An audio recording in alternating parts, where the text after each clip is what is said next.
Também sempre conta o pé do adversário, se é direito ou esquerdo.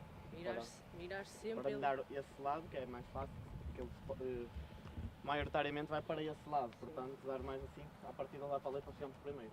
Foi mister por uns instantes e os defesas Dragon Force pararam a ouvir Luís Mata.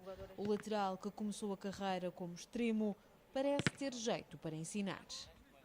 Eu me quedava em uma posição, mas agora, graças a Luís, já posso posicionar-me melhor.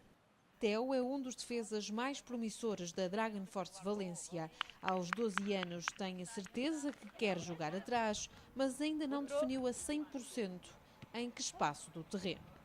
Eu defensa, mas quero ser medio defensivo, porque me encanta defender e distribuir balones a los atacantes e ver como metem gol. Os treinadores estão todo o ano com eles, mas na hora de aprender é natural que um jogador profissional capte mais a atenção. Realmente son los que están en la élite ya y son los que mejores consejos en cuanto a posicionamiento, tienen más experiencias y al fin y al cabo son los que más categoría tienen. Entonces, claro, es importante. Quando víamos os jogadores mais velhos tínhamos sempre dúvidas e também é diferente o jogo, porque temos mais força, somos mais altos, é diferente, mas é sempre bom receber essas dicas e gostamos muito, são dias diferentes e deve ter sido também um prazer para eles como foi para mim.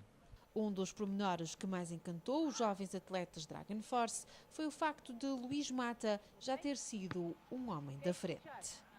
Como tinha sido extremo também, por outro lado, não defendia tão bem, mas que sabia o que é que os extremos iam fazer e isso foi uma das vantagens e é sempre bom, porque já conheço a posição e também sei como é estar daquele lado. Mas a marcação do homem pode variar, por exemplo, o homem pode entrar ao primeiro e nós aí temos que falar, comunicar, que é muito importante numa defesa, é sempre falar com os nossos colegas para ajudar uns aos outros, para conseguirmos marcar melhor.